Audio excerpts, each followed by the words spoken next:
오늘 은혜 받으실 말씀은 창세기 1장 1절에서 31절까지 말씀입니다. 창세기 1장 1절에서 31절까지 말씀을 다 같이 봉독하겠습니다.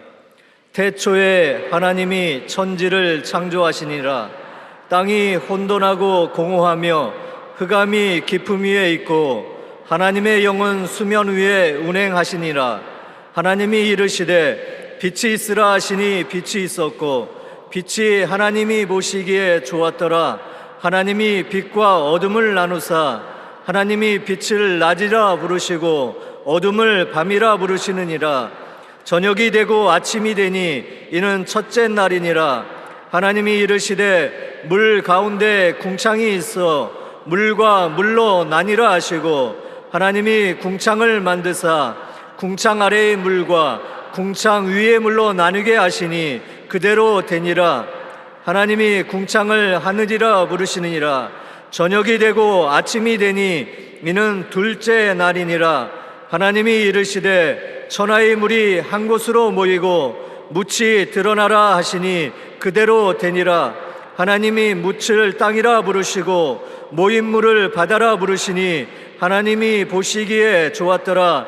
하나님이 이르시되 땅은 풀과 씨 맺는 채소와 각기 종류대로 씨 가진 열매 맺는 나무를 내라 하시니 그대로 되어 땅이 풀과 각기 종류대로 씨 맺는 채소와 각기 종류대로 씨 가진 열매 맺는 나무를 내니 하나님이 보시기에 좋았더라.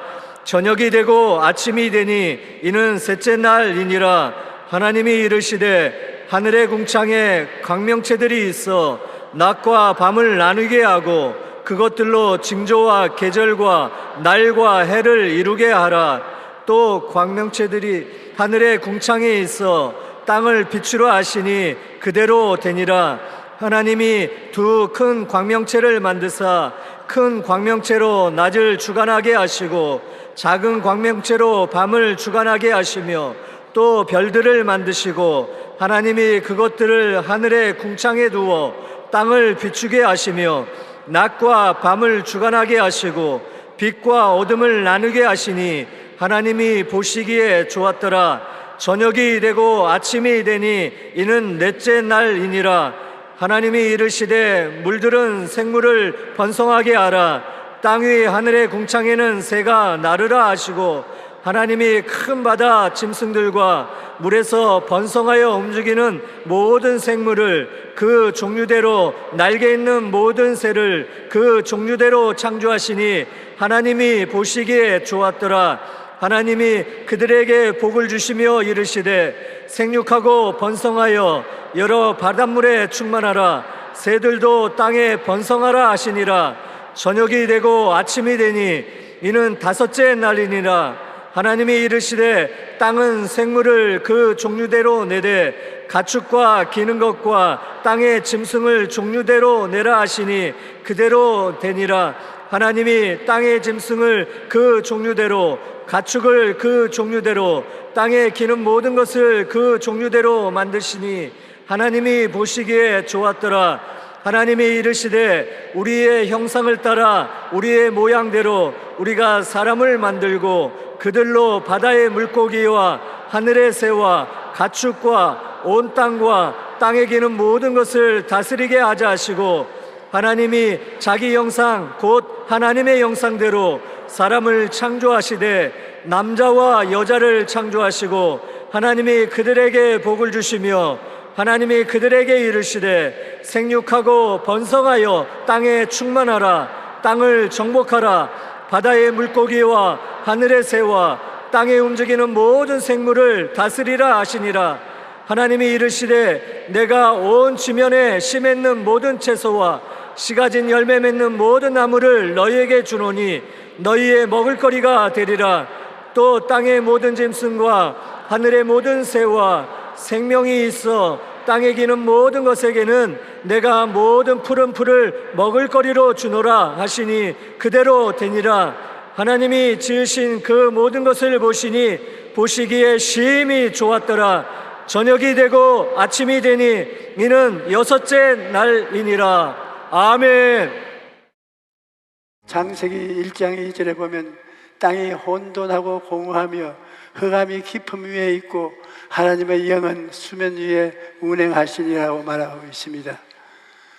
하나님께서는 성령을 통하여 꿈과 환상 속에 갖고 있던 4차원의 능력으로 3차원의 세계를 만드셨던 것입니다.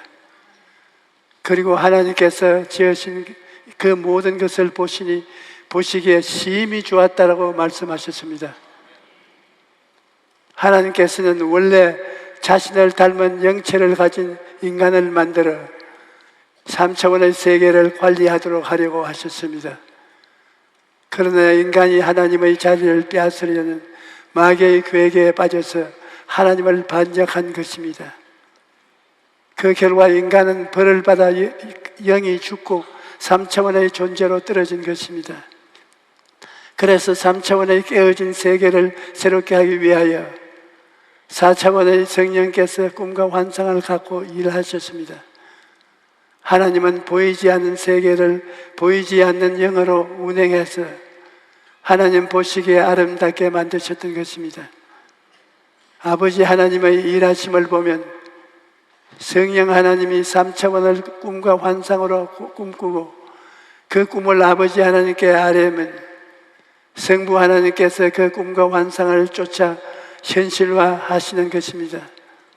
아버지 하나님께서는 그에게 올라온 계획대로 되게 하십니다. 사탄의 어떤 회방도 다 물리치시고 성령이 나타나셔서 보시기에 좋은 꿈과 환상을 그림으로 그려서 하나님께 나타나시면 하나님께서 창조하시고 3차원적 현실을 만드시는 것입니다. 그뿐만 아니라 하나님께서는 우리의 삶도 성령을 통해서 변화시키고 새롭게 창조하시는 것입니다. 우리 삶이 혼돈하고 공허하고 어둠으로 꽉 차 있을 때 성령께서 그 위에 운행하시면 삶이 변화되고 새롭게 창조되는 것입니다. 여러분, 우리 스스로의 힘으로는 망가진 삶을 새롭게 만들 수가 없습니다. 성령께서 운행하셔야만 여러분의 삶의 변화와 창조가 나타나는 것입니다. 예수님께서는 내가 아버지께 구하겠으니 그가 또 다른 보혜사를 너에게 주사 영원토록 너희와 함께 있게 하시리니라고 말씀하셨습니다.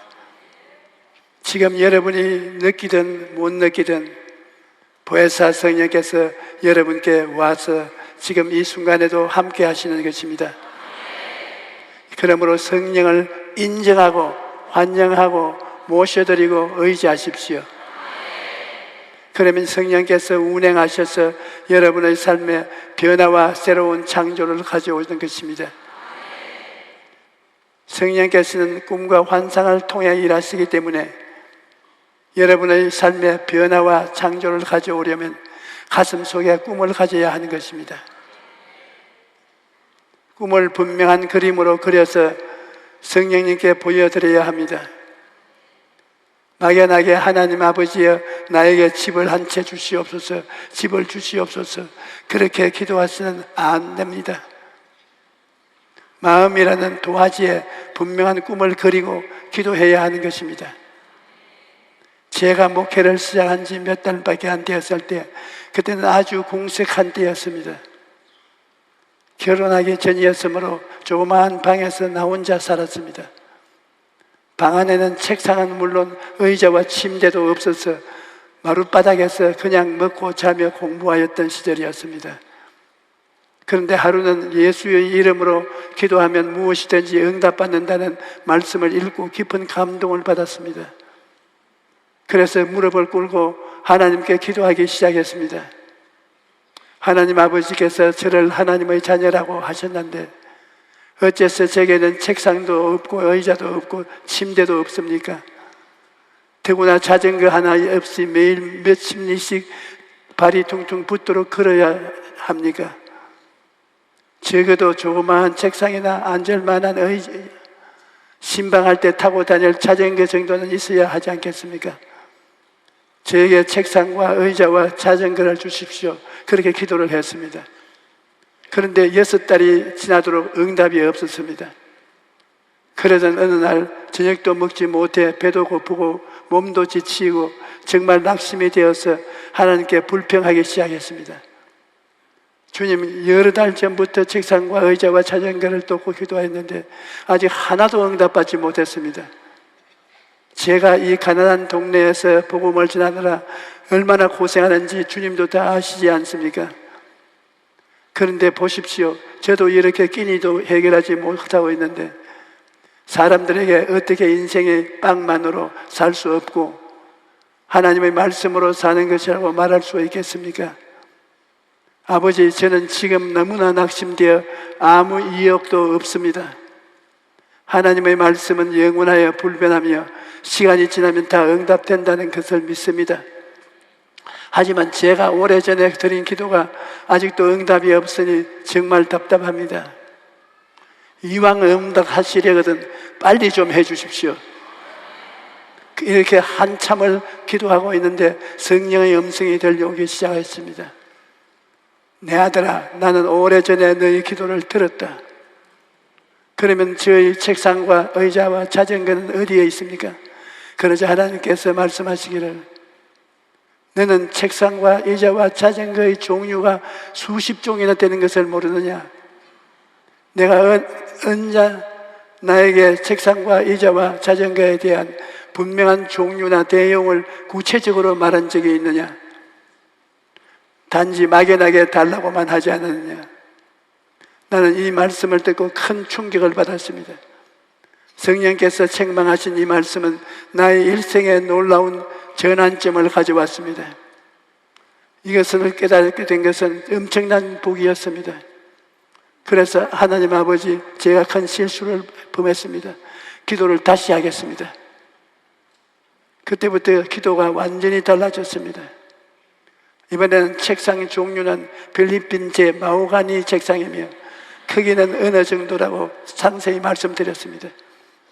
그리고 의자는 철로 테를 두른 것으로 작은 바퀴가 달린 것이 사용하기에 편리하다고 말씀드렸습니다. 그런데 자전거를 놓고는 기도할 때 정말 간단하지 않았습니다. 자전거의 종류가 너무 많아서 망설이다가 신방을 다니려면 아주 튼튼한 자전거가 필요했기 때문에 속도를 조절할 수 있는 미국제 자전거를 달라고 말씀했습니다. 나는 책상과 의자와 자전거를 꿈꾸고 바라보며 기도하고 이미 받은 줄로 믿고 감사하며 입술로 줄기차게 시인했습니다. 그런데 마침내 하나님의 때가 되자 제가 기도한 대로 하나님께서 정확하게 응답하셨습니다. 기도하는 내용과 조금도 어긋나지 않았습니다. 책상을 마호가니로 만든 것이었고 의자는 일본에서 만든 것으로 바퀴가 달려 앉은 채로 움직일 수 있는 것이었습니다. 그리고 자전거는 미국 선교사의 아들이 쓰던 것이긴 했지만 기어가 달려있는 튼튼한 것이었습니다. 이 일을 통해 하나님께서 나에게 아주 놀라운 진리를 가르쳐 주셨는데 우리가 분명한 꿈을 가지고 기도할 때 성령께서 역사하셔서 우리 삶의 현실로 나타나게 하신다는 것이었습니다. 여러분, 꿈을 품을 때 성령님이 역사하시는 것입니다. 꿈이 없는 백성은 망한다고 하지 않습니까? 꿈이라는 것은 참 희한한 것입니다. 꿈 같은 소리 하지 말라고 하는데 꿈 같은 소리 안 하면 망하는 것입니다. 꿈 같은 소리 하면 어리석게 보이지만 그러나 사람이 결국 성공하는 것입니다. 저는 천막교회를 할 때 성도가 20명 정도밖에 없었습니다. 그런데 설교를 할 때마다 아주 큰 소리로 설교를 했습니다. 한 번은 누가 전도사님은 설교하실 때 왜 그렇게 크게 말씀하세요? 꼭 그렇게 크게 설교 안 하셔도 모든 사람이 다 들을 수 있지 않아요? 그렇게 물었을 때 저는 이렇게 대답했습니다. 나에게는 꿈이 있는데 이미 내 마음속에는 2,000명의 성도들이 교회에 앉아 있기 때문에 2,000명의 성도들 앞에서 설교하느라 그 목소리를 크게 내는 겁니다. 그때 저는 2,000명의 성도들을 꿈꾸고 그 꿈을 바라보고 설교했던 것입니다. 그러자 하나님께서 그 꿈대로 역사하셨던 것입니다. 빌립보서 2장 13절에 너희 안에서 행하시는 이는 하나님이시니 자기의 기쁘신 뜻을 위하여 너희에게 소원을 두고 행하게 하시냐 라고 말씀하셨습니다. 꿈은 마음의 소원인데 여러분이 하나님께 부르짖으면 하나님께서 감동을 주셔서 여러분 마음속에 꿈을 꾸게 만들어 주시는 것입니다. 그렇대 우리는 어떤 꿈을 가질 것인가? 하나님께서 우리에게 주시는 꿈은 오중보험과 삼중 축복인 것입니다. 예수님을 믿고 십자가를 바라보면 내 인생의 그림을 변화시킬 수가 있습니다. 저는 저의 소년 시절 그의 그림을 종종 생각해 봅니다. 17살에 배병으로 쓰러졌는데 너무나 가난한 어려운 때에 쓰러졌습니다. 학업도 끝이 나고 미래는 암담했습니다. 희망이 없습니다. 절망입니다. 나의 화폭의 그림은 폐병 죽는다. 너는 사회의 낙오자다. 너는 버림받았다. 너는 이제 끝났다. 그 암담함은 말로 다 할 수가 없었습니다. 도저히 어찌해 볼 수 없는 인생의 그림이었습니다. 그런데 그 절망에서 몸부림을 치다가 예수님을 구주로 모시자 주님께서 은혜의 붓을 들고 그 절망의 화폭에 완전히 새로운 그림을 그려주셨습니다. 구원의 그림을 그려놓으시고 치료의 그림을 그려놓으시고 형통의 그림을 그려놓으시고 사명을 쓰셔서 주의 종의 그림을 그려놓으셨습니다. 뿐만 아니라 내 인생의 화폭에 세계 최대 교회를 목회하는 그림을 그려주셨던 것입니다. 여러분, 하나님의 그림 솜씨는 우리의 상상을 초월하는 것입니다. 마귀가 아무리 우리 인생에 먹칠을 해놓아도 하나님께서 그 은혜의 붓으로 그 그림을 그리시면 아름다운 그림으로 새롭게 창조되는 것입니다. 그러므로 인생의 새로운 변화와 창조를 가져오기 위해서는 예수님의 십자가 밑에 나아가야 합니다. 오늘 이 시간에 십자가 앞에 나와서 예수님께 내 인생을 맡기면 주님께서 십자가를 통해서 새로운 인생을 그려주시는 것입니다. 고린도후서 5장 11절에 그런즉 누구든지 그리스도 안에 있으면 새로운 피조물이라 이전 것은 지나갔으니 보라 새 것이 되었도다 라고 말씀합니다. 에베소서 2장 8절에 너희는 그 은혜에 의하여 믿음으로 말미암아 구원을 받았으니 이것은 너희에게서 난 것이 아니요 하나님의 선물이라고 말씀합니다. 하나님은 예수님의 십자가를 통하여 우리에게 새로운 인생을 선물로 주시는 것이 우리 인생을 예수님께 맡기면 얼룩지고 망가진 그림을 아름다운 그림으로 바꾸어 주십니다. 이러므로 어떤 상황에서도 낙심하지 말고 지금까지 스스로 그려가던 삶을 하나님의 손에 맡기십시오.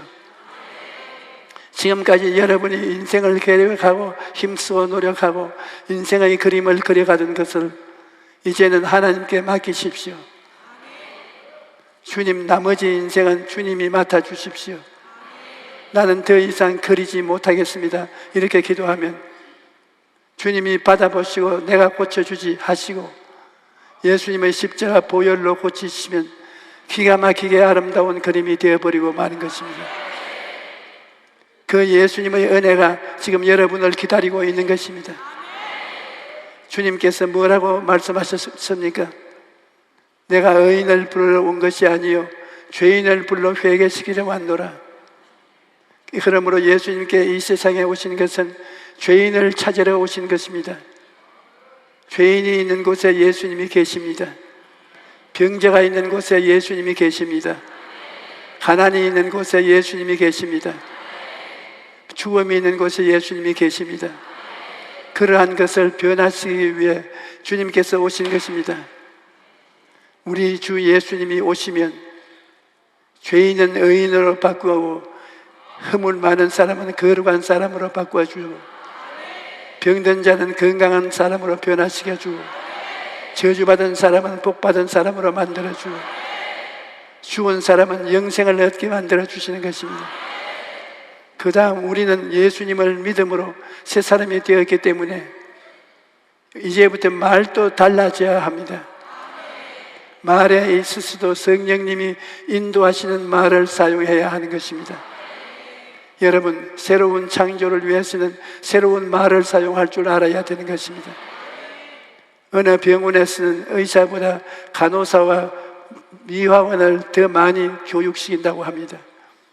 왜냐하면 환자를 치료하는 데 있어서 긍정적인 말 한마디가 굉장히 좋은 효과를 가져오기 때문에 환자를 자주 접하는 간호사와 청소하는 분에게 긍정적인 말을 하도록 교육을 시킨다는 것입니다. 간호사나 미화원이 병실에 들어와서 주사를 놓거나 청소를 하면서 오늘은 얼굴색이 좋아졌네요. 말도 힘이 있네요. 전에 있던 분도 그렇게 변화가 오더니만 병이 깨끗하게 나아서 퇴원했어요.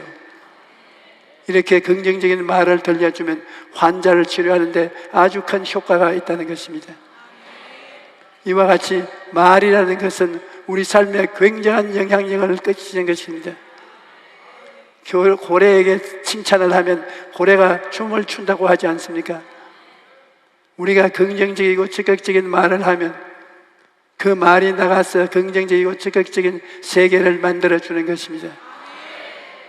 사람은 영은 하나님의 형상을 닮았기 때문에 그 말에 창조적인 능력을 가지고 있습니다.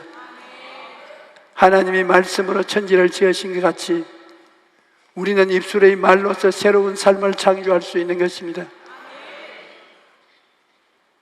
여러분, 오늘 또 성령님은 여러분에게 기적을 창조하기 위해서 와 계신 것입니다.